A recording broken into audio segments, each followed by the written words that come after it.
All right, I think we're live. You are live, it says. Hello, Welcome. everyone. Welcome. Another AMA. Ask Me Anything Wednesday, I believe it is. It seems like it's Wednesday hump day. We're going to have some fun. We're going to answer some questions. We got 3 pre submitted questions. We got other questions coming in. We're going to go around the horn. This might be 5 of us today, so we're not quite Brady Bunch style, but we're still going to have a lot of fun. I'm sure we're going to learn something. I walk away with a takeaway every week. Write stuff down. I'm challenging you right now. Write stuff down. Learn something, walk away with something new that you're going to apply. So let's go around. Shauna, please kick us off with the intros. Love it. Hi, everyone. I'm Shauna. I'm up here in New York, where Chris and Helak Joe live, even though neither of them are on today's call. Just got back from the Private Money Club Money Tank event out in Utah, and it was incredible. And I don't know if Tiffany Charles is watching, or we'll see this on Facebook, but she's doing a nonprofit, and I gave her a little donation, and she sent me this awesome shirt that says "Embrace Your Shine." So shout out Tiffany Charles. I love it, and thank you very much. That's super cool. I know. I'll pass it over to Linus. Hello. Linus Nolt here from Hopkinsville, Kentucky. Like always, just plugging away, getting work done, trying to make some room for new projects, new things I want to get into. Like what? We'll get into that later. Well, yeah, we can.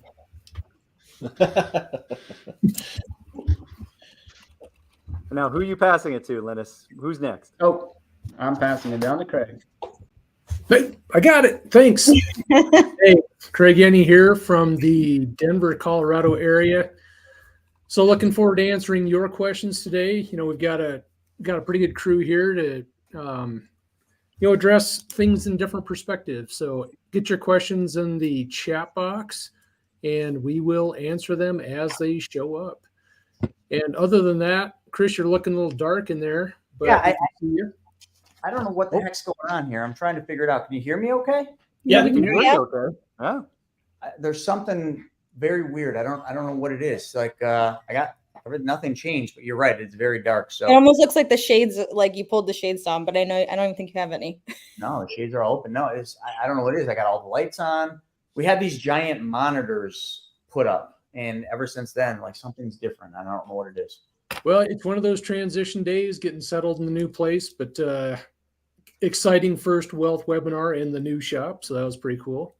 I got the guy back there now who's doing all like the sound deadening, like all the foam and everything else. He's got some really cool ideas. Well, with all that said, off to you, Jason Sipple. Thank you, Mr. Yenny from near Denver. I'm Jason. I am down here in the city, beautiful Orlando, Florida. It's super warm outside, still going out and grounding during the day because we got to get away from all this frequency, all this stuff going on. We're plugged in all the time. And there's 2 sides of every infinite banking thing that we're talking about. There's always the math, which is this guy right here, and then the mindset, right? Which is all of us helping you with the mindset. So tomorrow, Founding Fathers webinar, we're going to be talking about the mindset a little bit more, and I'm going to pass it over to the presentation expert that I just learned about and learned so much from a little while ago. I'm going to point the wrong way. Mr. Brian Fouts. There we go. Hey, what's going on, everybody? Brian Fouts here up in the Pacific Northwest. Finally getting some nice weather up here. Pretty excited about that. And been solving some pretty unique cases with infinite banking. And it's been cool to have people have that realization of how infinite banking is going to help them, how they're going to solve some challenges with it. It's been a blast. So loving those calls. So any questions you guys got, put them into the chat box here. And also, as Jason said, I've done a lot of webinars, and we're actually going to be working on some additional webinars for infinite banking. So stay tuned for those. Pretty excited to get those out and start doing those presentations and teaching more people about how IBC and infinite banking can truly help you in your lives. So with that, Chris's lights are on. Yeah, Chris, you did something. You did something right. I didn't do anything. Jordan's playing around with the camera and doing his voodoo stuff. That's what we need you for, Jordan. Thank you. All right. So Chris needs no introduction. So in my opinion, we're all here because we all know Chris Noggle. And I've got 3 pre-submitted questions if you guys are ready for it, okay? Do it. So question 1 is from Eve Page. She said, if funds are sent to an escrow company or the borrower's lawyer, should lenders require something signed, Brian, signed by the borrower before sending funds? Or is it fine to have contracts signed once funds are in escrow? You could do it after funds are in escrow if it's a legitimate third-party escrow company. I would always verify the escrow company and double verify. Eve, I have a feeling I know what you're referring to, and I would just say pump the brakes. Yeah, Eve, if you're listening, I think your Your spidey senses are right. I don't know. spidey senses are, we think, right. We don't know yet, but I would certainly, if that spidey senses, are this thing over here, run the other way. But you just generally question, to answer the question, you could send funds to a third-party escrow, preferably an attorney or a title company with an attorney that you have not background check, but just double check. Make sure it's a legitimate title company and escrow company. Make sure it's a legitimate attorney, which should be very easy to find with Google search. And they can hold the funds. I would probably, if you wanted to get super crazy like I am, I send escrow to my attorney, and then my attorney will send the escrow to their attorney. So just play the attorney. I mean, listen, I live in New York, so maybe that's just a New York thing where everything's done with attorneys here. But just get used to using your own attorney to drive and do everything. It doesn't cost much to have an attorney escrow the funds and control it. And that's what I would suggest. Cool. She did have a follow-up question too, which I'll put in the chat right now. It says, oops, sorry. All right. What can you tell me about lender's insurance? I thought that meant if a borrower defaults for whatever reason, the insurance pays the lender. Looking online, that does not appear to be the case. Online says a lender's policy ensures that the lender's security interest in the property has priority over claims that others may have in your property. A lender's policy does not protect you. I have never, ever in my entire life, not once said a lender's policy or an insurance policy that we refer to as being additionally insured on pays you if the borrower defaults. I don't think she's saying you said that. I'm saying she says, "What can you tell me about can you tell me about lender's insurance?" And then she's saying what she thought and what she found online.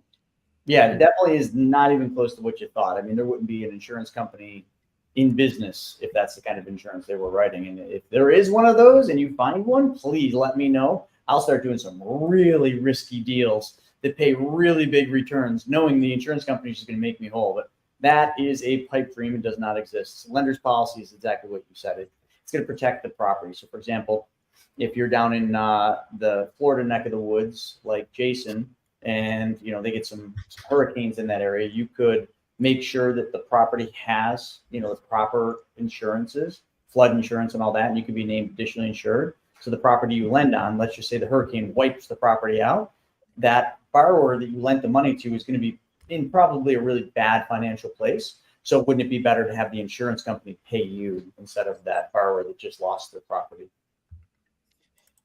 Okay. And then our last pre-submitted question is one from Brian's client. So we are wanting to start a policy with about $3,500 a month. $1,500 of that premium would be from our vacation fund that we want to put into a separate account per month. Yet if we take out a policy loan for a trip, we don't have the additional cash flow to pay back the loan and the premium. Thoughts on how to structure this? Yeah, so I just want to get some feedback from the group here and from Chris. Because what this client is doing is they want to fund a policy. They have an amount in mind, about $3,500, but they're taking money from that's going to some retirement accounts, putting it towards here, and then they have $1,500 a month going towards a travel fund, and they want to put that into the policy. But then they realize if they borrow from the policy, have a loan to pay back, they don't have the cash flow now to really pay back the loan and the $3,500 of premium. So they're kind of wondering, they were brainstorming some thoughts. I wanted to put it out to the group and see what you guys thought. Question. Can I ask you another question, Brian? Sorry, can I ask a question with them? So with them, like, are they saving, like, if it's $1,500 a month, that's like 18,000 a year for their vacation, right? So are they saving 18,000 consistently for vacation every year? Yep. And now they're just talking about using the money and then putting it back at, like, they go on about 4 trips a year. They go 4 trips a year. So they save the cash, spend it, save it, spend it, save it, spend it. Been there. Yep. So that's what they're doing. But then they realize that they don't have the additional cash flow to pay back the loan, though. So they're kind of wondering where some thoughts are. I mean, they have the flex. I'm sure you already told them this, but they have the flexibility with the loan repayment. And, you know, if they're just paying for it and then spending the money and then going back to zero and spending the money and going back to zero, they interrupt compounding interest every time. They're not protected. They don't have all the tax-free growth, all the other things that we know that they have. Well, they're aware of all that. So putting it all together makes sense. I think it's just a matter of having them understand, like, hey, you can pay back the loans when you want. It doesn't have to be fill it back up. Like, just if you're going to save the money, put the money you're saving back into the policy as a loan repayment. And I think that gives them more. And then by the time they hit that efficiency point, they'll be making money by taking their trips, right? They understand all that. Yeah. The challenge is cash flow. It's the cash flow of the current, situation, current income level, and all that kind of stuff to pay back the loan on top of it. So, well, so if they're consistently doing 18,000 a year, though, and they've been doing that, wouldn't they really only be behind like 1 year then, essentially, because they're already doing that, like, because they put 18,000 aside every year, right? Correct, but they're spending the money every few months, so they don't have like a big cash savings sitting there right now, right, to pay back a loan policy premium. So they're just kind of wondering what are some ways to do that. What's the flexibility? So of course, as we all know, with infinite banking, the loans are flexible. The premiums are also flexible too, to a point, because of the PUAs and stuff. So, so they were trying to do the math, because they're saying, well, do we need to reduce the premium to make sure that we can pay back the loans, all that kind of stuff. And so I have quite a few ideas. I don't know if Chris is talking to us or somebody else, but yeah, a lot of options. Some options is where I was just putting into the group to see. Sorry, we got all this construction stuff going on in the back, so they just had to ask a couple things. So 2 things, and sorry if I'm repeating anything, like I was a little distracted there for a second, but I mean, if you're putting money in a savings account, taking it back out to pay, taking all of it out to fund for vacations, I mean, listen, sometimes just a high yield savings account is maybe the best choice. IBC isn't always the best use for something like that. But let's just say somebody wanted to use the policy because they want the interest rate and they want more death benefit, because it would buy more death benefit. That's a huge piece to this. Then they could use the policy, but instead of taking loans from the policy, just that amount that you're funding it and taking out for vacations, just take withdrawals. Then you don't have to pay anything back. You're not going to get uninterrupted compounding interest on that, but you're still, the big play there would not be the thing we always talk about, which is the spread or the compounding interest. If you're putting it in and withdrawing it out, you're just like a bank account. You're losing the compounding when you withdraw it. But one thing that would do is buy a bunch. I mean, $1,500 a month would buy a bunch more death benefit. So if you care about your family, which sounds like they're taking family vacations, that would be a super, I've never thought about that. I might actually do a wealth webinar on that, because that would be a really interesting thing to see. Yeah, it was an interesting conversation with them, and they make very good money, but they also have a lot of they live a pretty good life. They have a lot of fun, I guess I would say, and they travel to actually see their kids. So their kids are adults and they have grandkids, so they're traveling multiple times, and they're not close locations to go see their kids and stuff. And so they wanted to see how they can combine that travel and that fun, because the one thing they do understand is cash sitting there and then spending it is, they don't like it because they feel like they don't have anything left. I have an idea. So, because I it's starting to make more sense as we keep talking about it. Because I kind of do the same thing with my daughter and our trips, but I'm wondering if they did a lesser monthly premium that's more okay for them, and then if they were able to do a dump, because ultimately once you have that $18,000 or whatever your yearly budget is, like, that's a perfect circle to just keep using and keep doing. And I get that they maybe don't have that infinitely. So would you just do a dump and then just keep reusing that every year? Yeah. Kind of like Shauna, That's exactly where I was kind of going with this too. But you talk about it in terms of the dump, but it comes down to capitalizing, and that's what Nelson Nash talked about all the time: is capitalize your policy, capitalize your policy. Yeah. And a lot of people don't like to hear that because it means we have to delay what we're going to do with that money. But that capitalization could be maybe you don't take that next trip and you use that for your capitalization period. Or like Shauna said, it's a dump in and you immediately capitalize, and then you can start that circle going where that capitalization pays for the next vacation, and then as you're saving up, that refills it, and you now have the circle going. Yeah, my thought was another option too is to reduce the premium, take the amount that was the 1,500, put it aside, and do a dump in like in year 2. Which, by the way, we can do those in one of our companies that we work with. You can do a dump in year 2. So do it that way. Do the dump in, jumps up the cash value, gives them that capital to borrow against. But then they also have the cash flow outside to go back into the policy loans. But now they're getting that capitalization there with that dump in, and also getting the policy use by borrowing now and then having the cash flow to pay it back. But yeah, with what Chris said about taking the withdrawals, I never thought about that either. So I actually might go and run some numbers on that too. That's a very interesting way of looking at it too. So yeah. So, but I like it because like there though, but yeah. For my trips, it really does work like clockwork. Like I use Harper's policy usually to kind of fund our little Disney trip. And as I sure as shit, by the time like, November rolls around and we want to go again, I've had it all paid back and I just do it again. But yeah, I guess I get that. All right. Tony Beal is saying, have any of you heard of Tardus Wealth Management and the Income Snowball? Interested on possibly using IBC with and wanted to get your opinions on it. I don't know Tardus. They're out of Hawaii, I believe. Yeah, I've heard of them. I just don't know enough about what they do. Yeah. Yeah, I've come across them before. I just don't know what that. Might be worth us just researching it really quick, surface level, and then we can kind of talk educatedly about it. Yeah, so actually I was looking up the snowball one because that sounded pretty interesting about it. So I was actually looking it up. I don't quite understand it quite yet, but it's something about using consistency, budgeting, time, a lot of projections. It sounds like it's a process of analyzing your cash flow and stuff, and time. So yeah, I want to look into it now. I mean, doesn't it sound like the debt snowball and what we're talking about on the front end when we're getting everybody's debts and then using either a snowball or something else? Do you think it sounds like something else?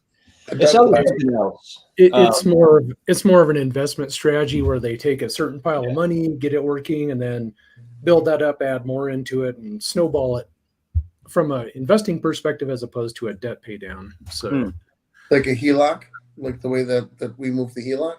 Yeah, it's very similar to what we do with the HELOC and creating spreads and arbitrage. But yeah, I don't know a lot about it, but I had a client ask me about it, and I think they make you pay for the whole strategy of how you set that up, which seemed a little weird to me. But yeah, it does look like. So I'm looking at the website right now. It does look like they call it, the patented income snowball system. And then there is a guarantee, I guess, that if you don't increase your net worth by more than your membership fee in your first year, we'll give you back your money is what they're saying as a money back guarantee. But it does sound like you have to pay them first. Yeah. And what I was trying to find out what the investments that they're talking about are, and it doesn't say anything about what they are and just on the front page. So I'd be curious what they're investing in. Yeah, very interesting. They're a financial, advisor company. Looks like interesting. Okay. Let's see. We just had one of our clients pass away. Yeah. I mean to bring that up on AMA, but it's just a constant reminder that no matter how much we talk about the benefits of the cash value and the banking, in times like this, nothing else matters other than the real reason why we do what we do, which is to save that family. This guy was 40 years old, 40, Yeah. younger than most of you, just a massive heart attack. And now he's got a young family, that never going to be the same for them, but they're going to be taken care of because he did this. He decided to become his own bank, and along with. Oh, Chris, you're muted.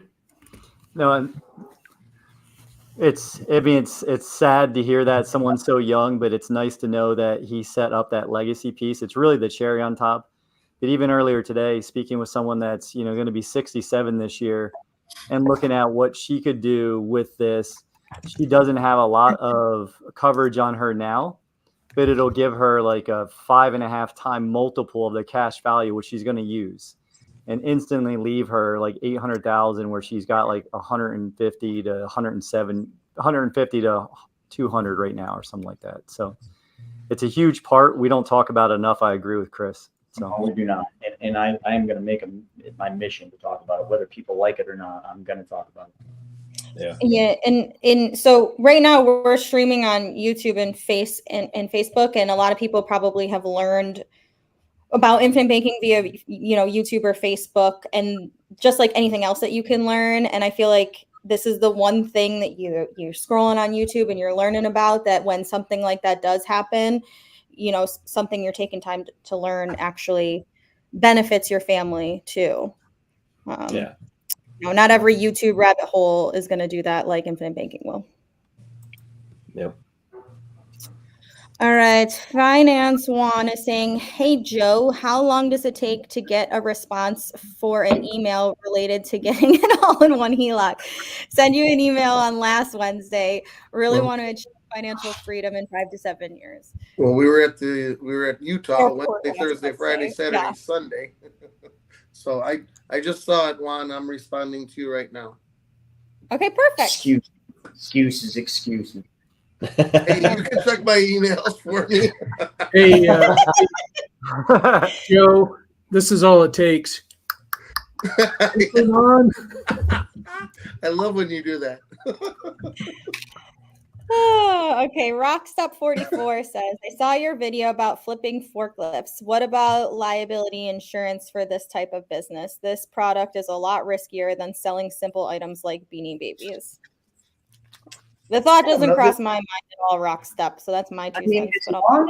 As long as we can keep Joe out of the warehouse where they actually do the flip, I don't think liability protection is all that important. But if Joe's over there racing them around the place, you should load up on that liability insurance. I mean, the forklifts never leave a closed environment. They're never outside. They kind of go in a circle like the video shows, and they do them. So I don't really know what could really happen. I mean, even if anything I can think of that would happen to the forklift minus a theft, but I'm sure United Lift has insurance for theft.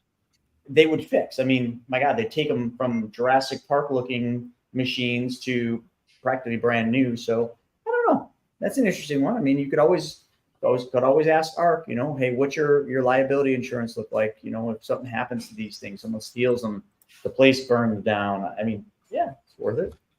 But and by the way, none of us are giving financial advice, investment advice, or any of those things, just in case that wasn't clear. We're just telling what we think and what some of us are doing here. So I'm just talking about Joe not going in there and racing the forklifts around. That's all I may have been racing around, but I wasn't 30 feet up ducking or dodging a drone. There's no liability in that, Joe. If I fall from 30 feet up, nobody's got anything to worry about except for the death benefit I've paid out. But you were having fun. Was cool. That's awesome. Let's see. Edwin is saying, explain how I can fund my policy with 100% of my income, but then I need loans to take out for expenses, but then I have no money to pay back my loans. How is this possible, as stated by Nelson Nash? Edwin, how long that is true. Edwin, he does say that the ultimate goal is to have all of your money running through your system, right? A system of privatized family banks. My question for you is, he says an exact time frame. Like, do you remember the time frame? We'll give the answer, but it's a time frame, and it's different for everybody. It depends on where you're at financially. I've seen people do it in 4 years, 14 years, 10 years, 15 years. So This kind of depends on where you're at and what financial freedom means to you about being able to run all your income through your policies. So, yeah. And as far as the, funding things for expenses, like that's not something we typically ever recommend IBC for, is to fund things that you would normally never have interest tied to them. So think of food, clothing, those kinds of things. There's no interest tied to those things. So you wouldn't really want to take a loan out of your policy, incur interest to pay those expenses, and then have to figure out, well, how am I going to pay back that loan? Because now you're incurring interest on transactions that don't have interest otherwise. So we typically don't recommend that you should do that. That makes sense. Now, one of the ways you can do that, though, or do something similar, that is through a HELOC. And that's what Joe talks about, is how you use a HELOC to funnel all your money through, so that you're actually paying less on the HELOC interest-wise, you're capturing the money, etc. But that's Joe's arena, but that is one way you can do that. I mean, the question makes sense, though. It's like, if I put all of my money in, how do I pay back my loan? So it definitely makes sense that you think that. Yeah.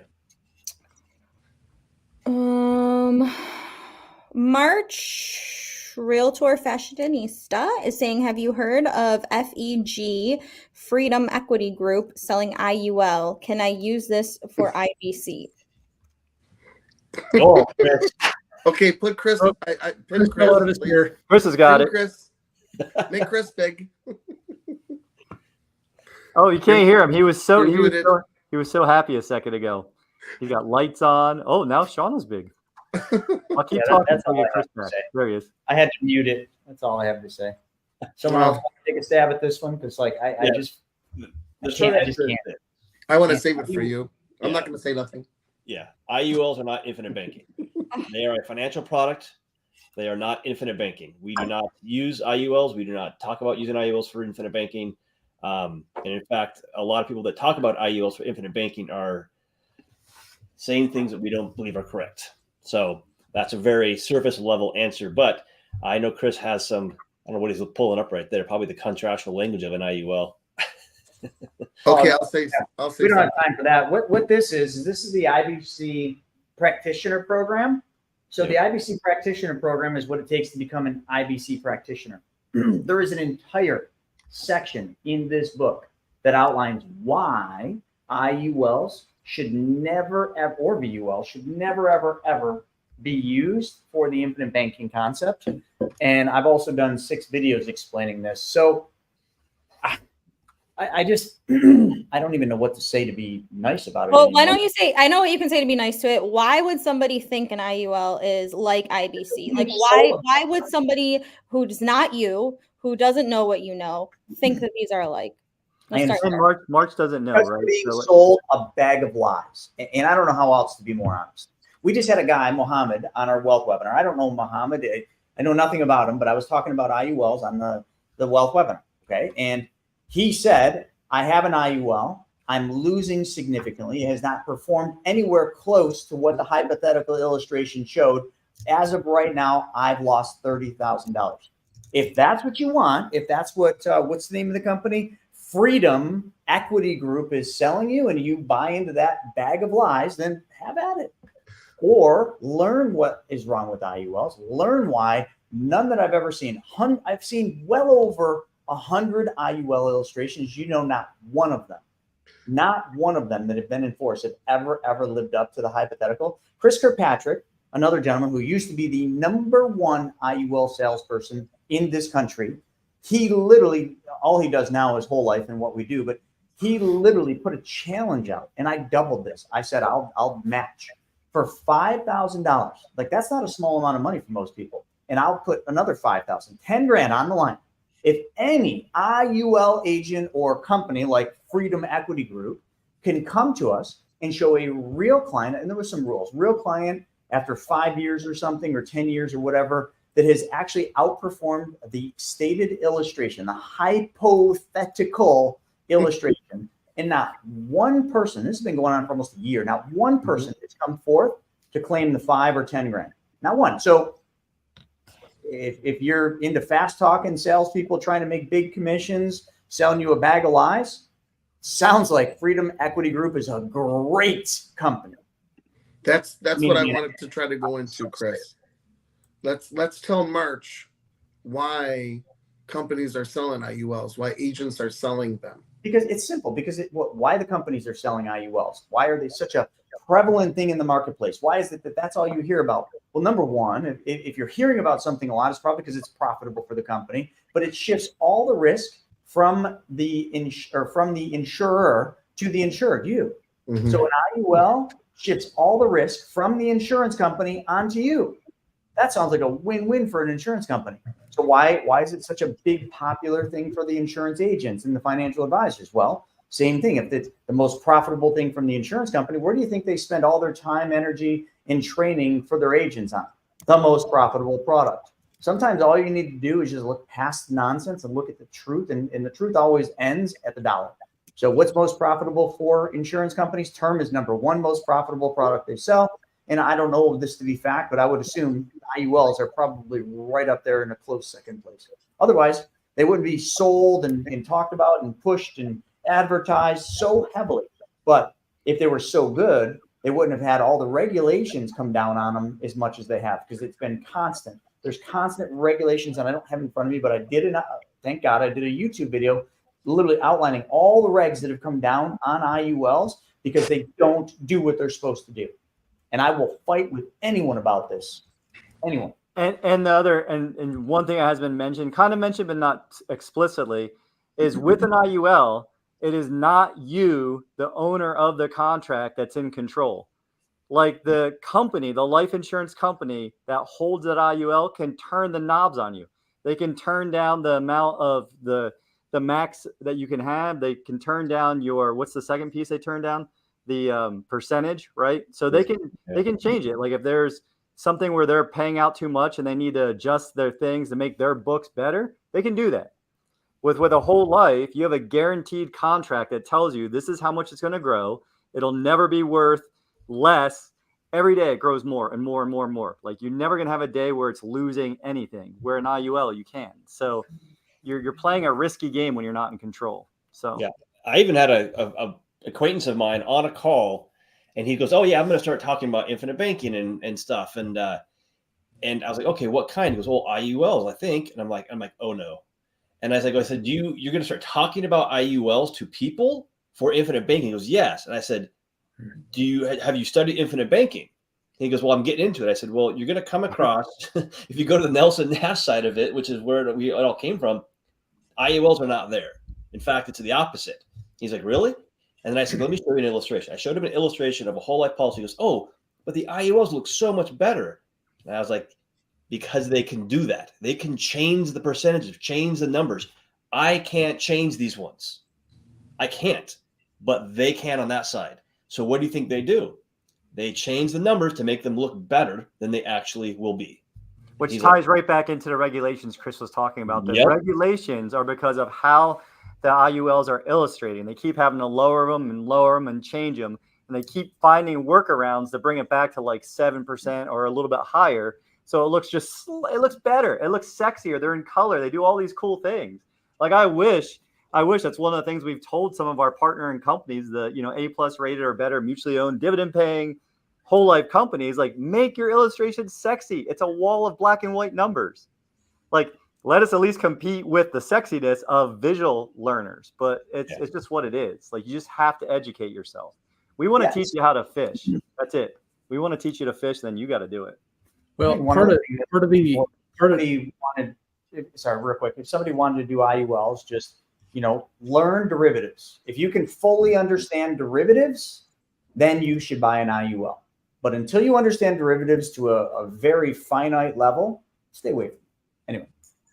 Yeah, I was just going to add, Chris, that if you believe the market is going to be consistently 7, 8, 9%, because the average returns, the S&P 500 over the course of from 1928 to year 2022, it's average 7.65.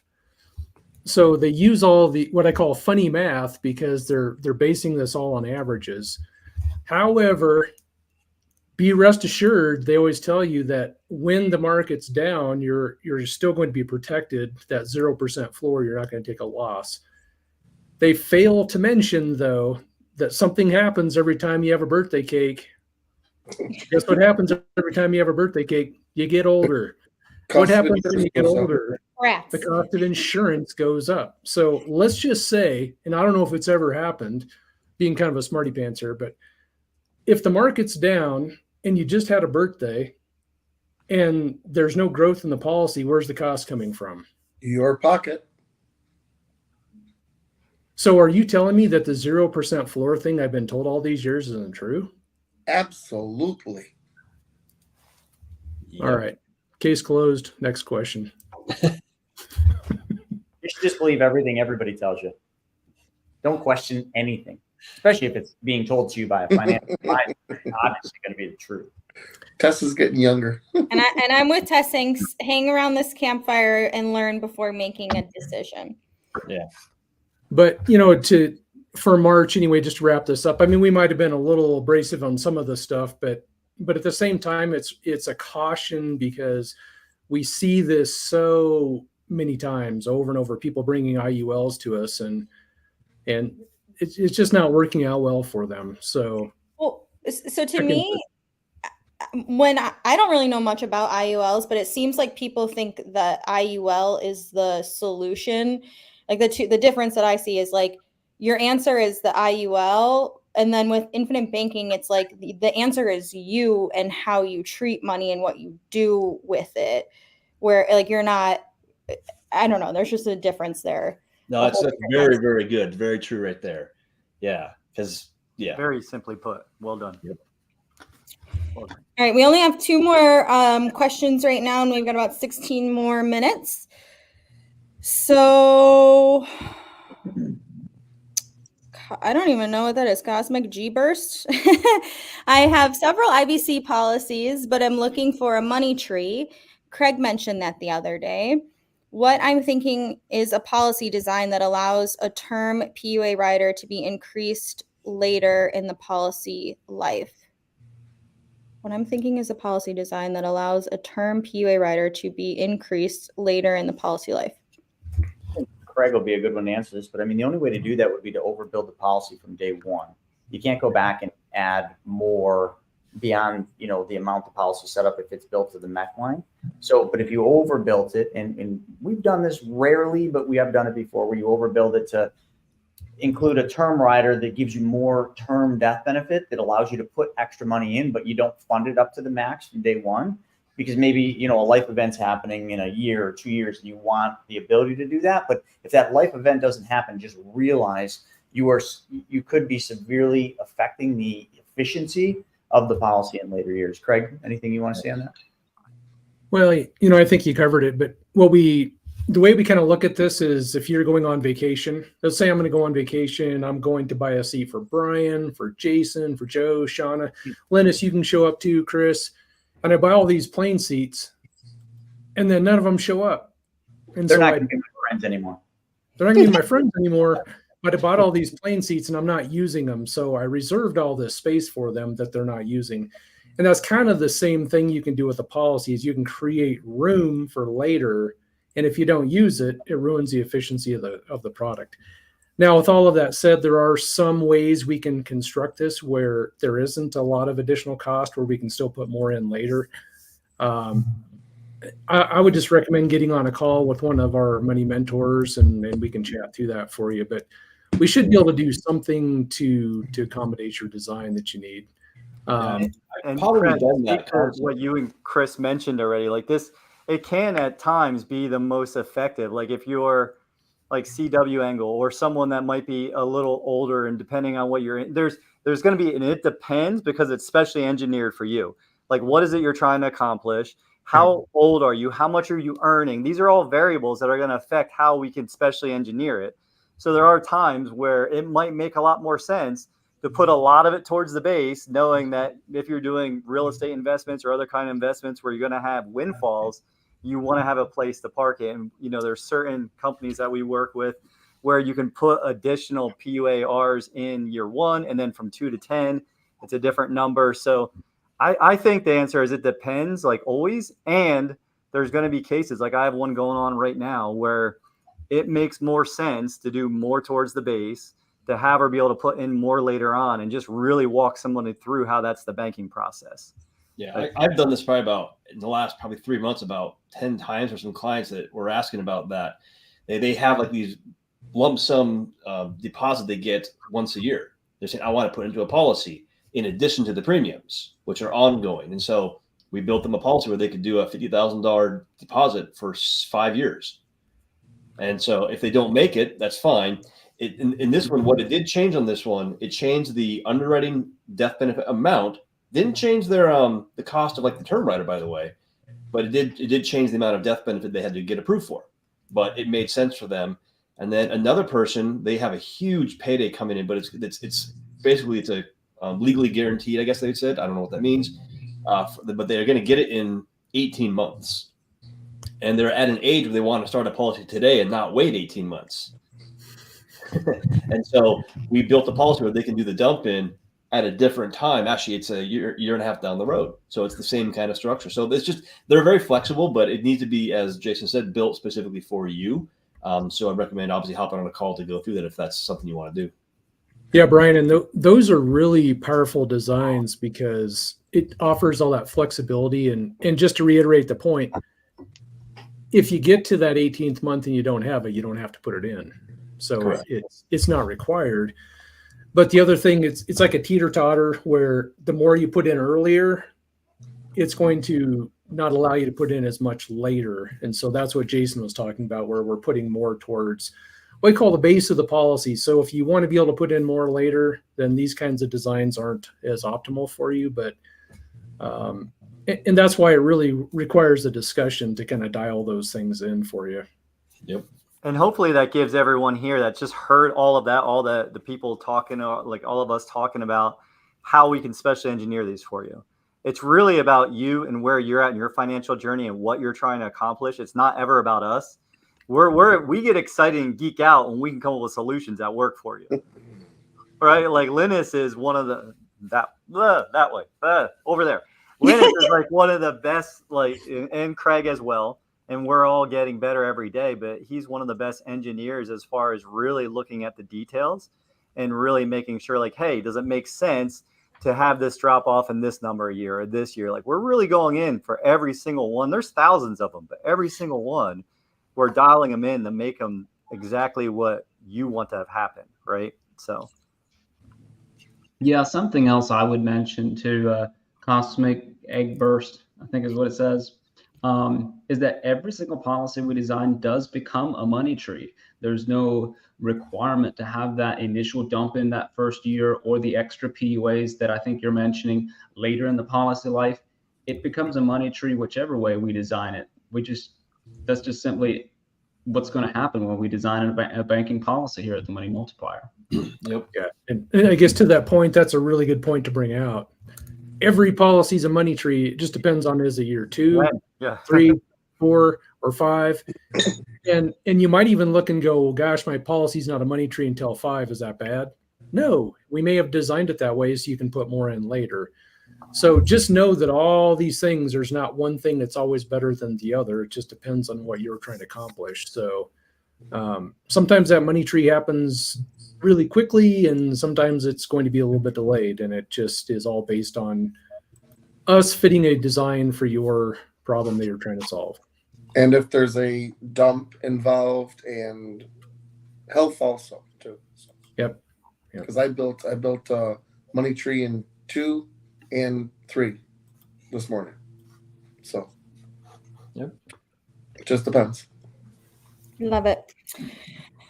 Young Titus is saying, got a question on the loan part. Can you take loan totaling over the cash value? Like if I have cash value of 10,000, can I take 2 to 4 loans where that is a total over 10,000, or is 10,000 the limit?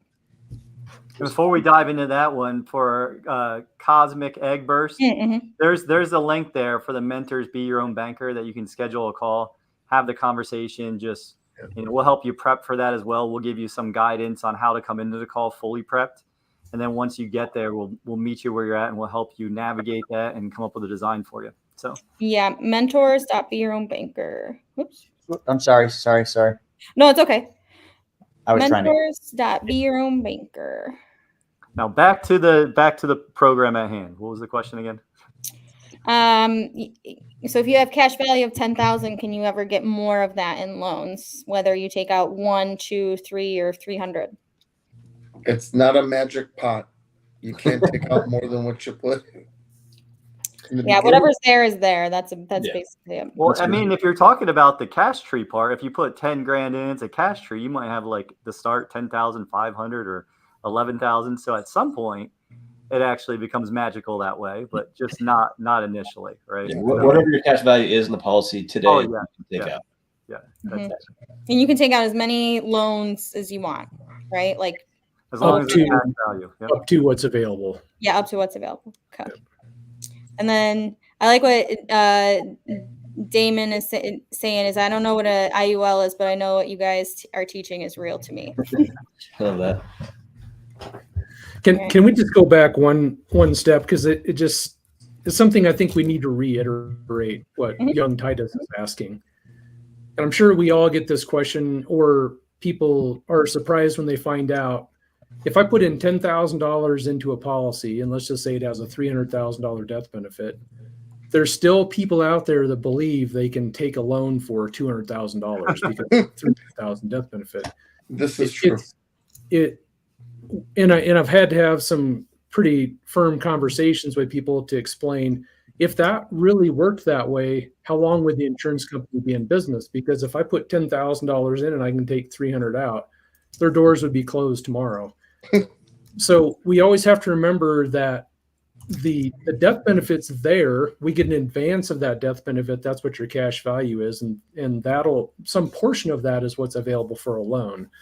And then what Shauna mentioned, you can take as many loans as you want up to that available cash value, but it's not going to be above that or beyond that. And your cash value is going to get bigger every year. As you put 10,000 in, you might be getting 11,000 back. So all those things are magical. That's where the magical pot comes in. Usually in year 11. And Joe, you and I both laughed because we both had those conversations with someone who's like, "Hey, I want to I want $1 million death benefit, and I want to borrow against that $1 million." It's like, how? More than I can tell you. Yes. Teach me how you do that. I want to know. I would have been the first one to do it though. So yeah, same, right. Yeah. So I think it's just one of those things that's important to understand. That's not part of the process, but I'm not saying young Titus was thinking that. I just wanted to share that point because it comes up often. Perfect. Yes, and from March earlier, I still feel like March got a lot of what she feels, because there's a lot of like angst and frustration when it comes to IULs here. Trigger word. And so March, that wasn't directed at you at all. We love the fashionista tag. I would say it's more that we literally see people suffering and getting screwed and taken advantage of on a daily basis. And so if we fight for people in the truth, like, it's really hard to say like it's almost impossible for us not to say what the F. Like, Chris is at the point, he's been doing it so long, helping people, serving people, where he just like, it's F-bombs and the swear jar is filling up. That's just how it works. So dude, it came back. Yeah, dude, it's almost like IULs are like big pharma and saying, take this pill and you're gonna be fine. We're the people saying, get off your ass and fucking work out and do this or that or the other thing. And it's on you, bro, to get the future that you want. Like, that is it. It is the magic diet pill. It is, hey, look at this. You don't have to work out. You can keep eating all that crap. You don't have to walk. You don't have to move. And you will look like this, and they'll have a model there. You will look like this. This just doesn't it's not how it works. I mean, if you research. There's a class action out there for 60,000 people suing one dude. Damn. One dude, right? And if you start looking a little bit into what's happening, and, I've talked to some of the execs, and they're like, hey, these companies know it's coming. I have a terrible case where there's it's called, the finance from a bank to the insurance policy. So it's like this thing where everything has to line up perfect. But now the doctor's in the hole like $1.2 million after 4 years because his IUL is not performing. The interest rate from the company that's financing the policy is not working. And so that's going to fall back on the insurance companies. They don't want to know about this either. Like, it's going to be messy. Chris likes to make predictions, but watch in the next year, it's going to get uglier. So. Mm-hmm. All right, we got 3 minutes left and 2 questions. And I'm going to try to share my screen real quick too, because actually for March and a couple of the new people. Oh, never mind. My computer crashed and all my permissions are disabled. But we have a new show starting on Tuesdays next week, which is going to be really like, I know if you're here, you probably know us a little bit already, because otherwise I don't know why you'd be on our YouTube or on our Facebook. But we have a new show on Tuesdays that's going to really go back to the basics all the time and be there for you on Tuesday for infinite banking. And then on Wednesday, the Wealth Wednesday webinar with Chris will be, a step more advanced. And then of course we're here after all of those shows for Ask Me Anything again. Okay, thank you, Shauna. We're super excited about that. Some of us are going to talk too fast. Some of us are going to talk too slow. Some of us are going to wave our arms around like this when we do it and click and pop and do all kinds of stuff. So you'll get a different flavor, whoever you're going to resonate with. It'll be the same type of presentation. We'll do the hokey pokey together, but it's going to be fun. So that's actually a really good point. So you're going to hear about infinite banking, the machine and the basics and the fundamentals, but you're going to hear from it from so many different perspectives. So it's totally going to sink in so well. So come on Tuesdays. Yeah. You get Jason's flavor, Brian's, Chris's, Steven's, everybody else. It's really cool. And I'll just add, those are really great sessions. If you have coworkers or family that you want to get introduced to this type of a concept, that's the place to go, because they can start hearing it over and over and over. Because a lot of the wealth webinars we do, like the one Chris did today, kind of dove in a little bit deeper than most people would want for an introductory infinite banking concept. So yeah, come back to Take Back Control Tuesday, and we'll go over the basics. I want to give a shout out real quick to Damien, for his service and keeping us safe as a merchant mariner. If you don't know what that is, I just watched a movie about World War II, and you'll very quickly learn how important his role is. So big shout out to you, man. And you say you're trying to get where we are, and I can tell you will. It just takes some time. Amazing. Thank you. I love it. All right, final 2 questions here, guys. So CW is saying, I'm 66 years old and have $450,000 in an IRA I won't be using until forced by our government. How can I utilize this money for an IBC policy? Not financial advice. Yeah. Well, you can, since you're over 59 and a half, obviously contact the IRA custodian first, but you can withdraw the money out. That's typically a taxable event in most cases. And then you can put it to work in IBC. So any one of us can walk you through how that would look for a policy. So I'd recommend scheduling a call with one of our mentors. Yeah, and one of the strategies to think about is, so now you've got this $450,000 IRA that you don't want to use it because you're going to get taxed on it.